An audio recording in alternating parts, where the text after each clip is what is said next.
Confusion গুলি এখনই আপনারা পরিষ্কার করে দিতে পারেন যে গোলাপি কাগজ, ওখানে একটা হাঁ ভুল থাকবে, হাঁ চিহ্নটা কিরকম সেটা একেবারে লেখাপড়া না জানলেও বলে দিতে পারেন উপরে আর নিচে, ওই জায়গায় সিলটা দিলে হবে। এবং এটার পক্ষে বলার মধ্যে কোনো রকমের দ্বিধা নাই। আমি সরকারি লোক, সরকার আমাকে নির্দেশ দিয়েছে হ্যাঁ ভোটের পক্ষে ক্যাম্পেইন চালাতে, কাজে আমরা ক্যাম্পেইনটা চালাচ্ছি। এই জায়গায় আমার অবস্থান এরকম। আমরা মোট দুটো ভোট দিচ্ছি, একটা হলো গণভোট, তারপরে হলো সংসদীয় ভোট। গণভোটের ক্ষেত্রে আমার অবস্থান একেবারে পক্ষে, 100% পক্ষে।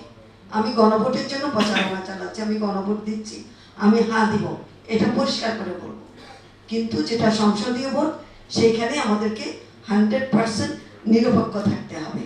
আমাদের কোনো আচরণে, আমাদের কোনো কথায়, আমাদের কোনো কিছুতে যেন কোনো দল আমাদেরকে অভিযোগ করতে না পারে যে সরকার পক্ষপাত দোষে দুষ্ট, তারা নিরপেক্ষ নয়। এই অভিযোগটা যেন একটা জায়গায় একটা ঘটনা ঘটবে, এটা ভাইরাল হয়ে যাবে সারা পৃথিবী জুড়ে, শুধু দেশের মধ্যে না, বাইরে এটা ভাইরাল হয়ে যাবে। এবং আমরা ইতিমধ্যে দেখেছি আমাদের প্রতিবেশী রাষ্ট্র কিভাবে উল্টাভাবে আমাদের সম্পর্কে প্রচারণা চালাচ্ছে। কাজে একটা ঘটনা পাইলেই সেটাকে তারা হাজার রকমের ভাবে মাল মশলা দিয়ে চালাতে শুরু করবে।